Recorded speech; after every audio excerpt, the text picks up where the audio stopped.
सामने कराम अस्सलाम वालेकुम।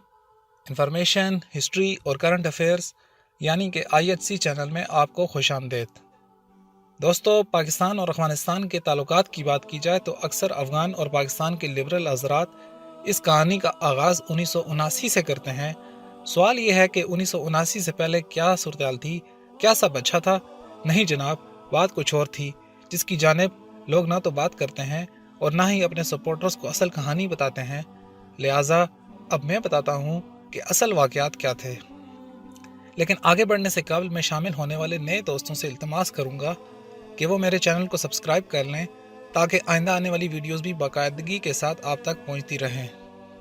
सामीन, 1979 से कबल अफगानिस्तान ने पाकिस्तान के हिस्से बहरे करने में कोई कसर नहीं छोड़ी थी। पाकिस्तान के क़याम यानी कि 1947 से लेकर 1973 तक अफगानिस्तान ने पश्तूनिस्तान के नाम पर पाकिस्तान के ख़िलाफ़ एक शैतानी प्रॉक्सी जंग बर्पा किए रखी।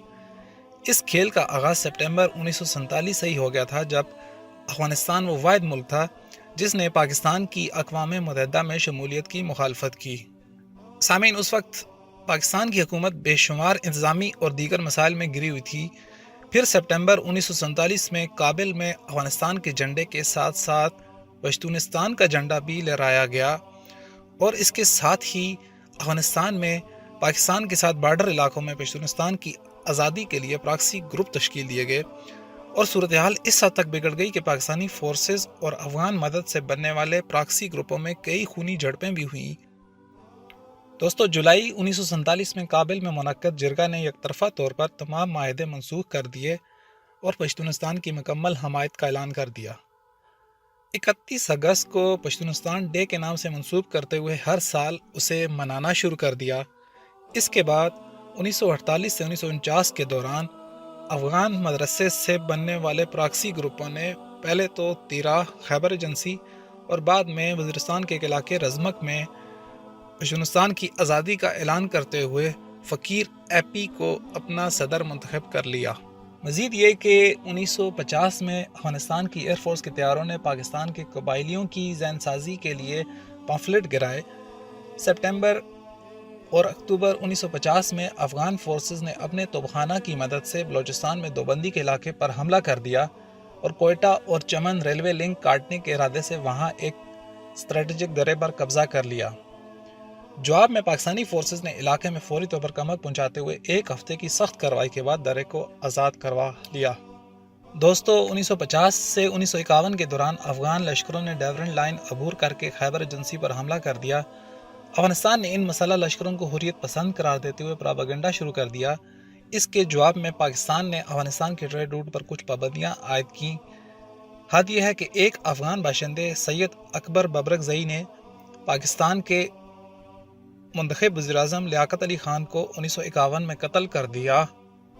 मार्च 1955 में काबिल, कंधार और जलालाबाद में पाकिस्तान के सफारती मिशंस पर अफ़गान शरपसंदों ने हमला करते हुए इमारतों से पाकिस्तानी झंडे फाड़ दिए और पश्तूनिस्तान का झंडा लहरा दिया। अक्टूबर 1959 में ज़ाहिर शाह और वज़ीर-ए-आज़म सरदार दाऊद ने एक मरतबा फिर एलानिया तौर पर पश्तूनिस्तान की हमायत का इरादा किया।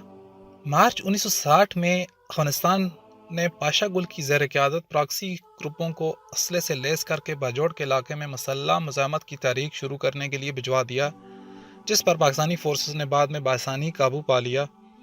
दोस्तों, मई 1961 में हज़ारों अफ़गान फ़ौजियों ने मलेशिया के रूप में बाजोड़, जुंदल, खैबर एजेंसी पर बड़ा हमला कर दिया, जिसे मकामी कबाइलियों ने फ्रंटियर कोर और पाकिस्तानी एयरफोर्स की बमबारी की मदद से पसपा कर दिया। सदर अयूब खान ने इस वाक़े का सख्ती से नोटिस दिया और तंग आकर 1961 में अफ़गान ट्रांजिट रेट पर पाबंदियाँ आयद कर दी, जिससे पाकिस्तान और अफ़गानिस्तान के माबैन सफारती ताल्लुकात मुनक़ता हो गए। ये ताल्लुकात 2 साल तक मुनक़ता रहे और फिर सरदार दाऊद के इस्तीफ़े के बाद दोबारा बहाल हुए। सामीन, 1964 से 1972 का अरसा ऐसा गुजरा कि उस दौरान पाक अफ़गान ताल्लुकात निस्बतन बेहतर रहे और पश्तूनिस्तान के हवाले से अफ़गानिस्तान ने कोई ख़ास सरगर्मी नहीं दिखाई। 1965 और 1971 की पाक भारत जंगों के दौरान भी अफ़गानिस्तान अलग तरह रहा और गैर जानबदार रहा। इसकी वजह यह थी कि एक तो अफ़गानिस्तान जमहूरी तजर्बात में मसरूफ़ रहा और दूसरे افغان رہنما اندرونی پاور کی چپکلشوں میں مصروف تھے، لیکن 1972 اور 1973 میں ایک مرتبہ پھر افغان ریڈیو نے پروپیگنڈا شروع کر دیا۔ جولائی 1973 میں سردار داؤد نے پرامن بغاوت کے ذریعے کنگ زار شاہ کا تختہ اور خود کو افغانستان کا صدر بنا دیا۔ داؤد نے بغاوت کی بڑی وجہ یہ بتائی کہ زار شاہ پشتونستان کے معاملے میں نرمی اور بزدلی کا مظاہرہ کر رہا تھا۔ سردار داؤد کے اقتدار سنبھالتے ہی افغانستان نے اپنی تخریبی سوچ کو مزید وسعت دیتے ہوئے بلوچ علادگی پسند رہنماؤں کی بھی حمایت شروع کر دی۔ دوستو 1973 تا 1978 سردار داؤد کے دور صدارت میں پشتونستان کی پراکسس میں بہت تیزی آ گئی اور نیشنل عوامی پارٹی کے گروپ پختون ظلمے کی فنڈنگ، ٹریننگ اور پاکستان کے اندر ٹارگٹس کو نشانہ بنانے کے لیے انہیں مسلح کرنے کی ذمہ داری افغانستان نے لے لی۔ 1973 کے بعد افغانستان نے نہ صرف نیشنل عوامی پارٹی کی تخریبی کارروائیوں میں مکمل حمایت کی، بلکہ وہ پاکستان کے خلاف بھارتی سازشوں کا مرکز بھی بن گیا۔ پشتونستان کے قیام کے سلسلے میں قائم پراکسیز، جس میں سب سے نمایاں نیشنل عوامی پارٹی تھی، کی فنڈنگ کی ذمہ داری اب بھارت نے لے لی۔ فیبروری 1975 میں صوبہ سرحد کے پیپلز پارٹی کے ایک سینئر وزیر حیات محمد خان شیرپاؤ پشاور یونیورسٹی میں منعقد ہونے والے ایک فنکشن کے دوران بم دھماکے میں ہلاک ہو گئے۔ دھماکہ افغانستان سے آپریٹ کرنے والے نیشنل عوامی پارٹی کے تخریب کار ونگ پختون ظلمے نے کرایا تھا۔ دوستو اپریل 1978 میں بالآخر سردار داؤد پوری فیملی سمیت سوویت حمایت یافتہ انقلاب میں اپنے انجام کو پہنچا۔ نئے پرو کمیونسٹ صدر حفیظ اللہ امین نے بھی پشتونستان کی مکمل حمایت کا اعلان کیا۔ دسمبر 1979 میں KGB نے صدر حفیظ اللہ امین کو قتل کروا دیا اور اس کے ساتھ ہی 1 لاکھ روسی افواج افغانستان میں داخل ہو گئیں اور اپنے ایک پٹھو ببرک کارمل کو افغانستان کا صدر مقرر کر دیا، جس نے صدر بنتے ہی پشتونستان کی مقدس سرزمین پاکستان سے آزاد کرانے کے عزم کا اظہار کیا۔ اس کے بعد سوویت فورسز کے خلاف افغان جہاد شروع ہو گیا اور آپ کو تو معلوم ہی ہے کہ اس کے بعد کیا ہوا۔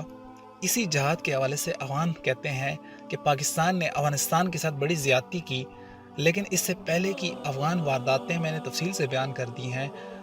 اب آپ خود فیصلہ کر لیں کہ 30-32 سال تک پاکستان کے ناک میں دم کرنے کے بعد جب پاکستان نے موقع ملنے پر اپنی کارروائی شروع کی تو افغان بلبلا اٹھے اور لگے دہائی دینے کہ لٹ گئے، مر گئے، پاکستان نے ہمارے ساتھ بہت ظلم کر دیا وغیرہ وغیرہ۔ اب آپ خود فیصلہ کریں کہ جرم کس کا بڑا ہے۔ سامعین، اسی کے ساتھ آج کی گفتگو کا اختتام کرتا ہوں۔ اگلی ویڈیو میں 1979 سے آنورڈ پاکستان افغان معاملات پر بات کروں گا۔ اگر آپ کو یہ ویڈیو پسند آئے تو یوٹیوب پر ہمارے چینل کو سبسکرائب ضرور کیجیے گا۔ اگلی ویڈیو آنے تک اپنا اور اپنے پیاروں کا ڈھیر سارا خیال رکھیے۔ اللہ حافظ۔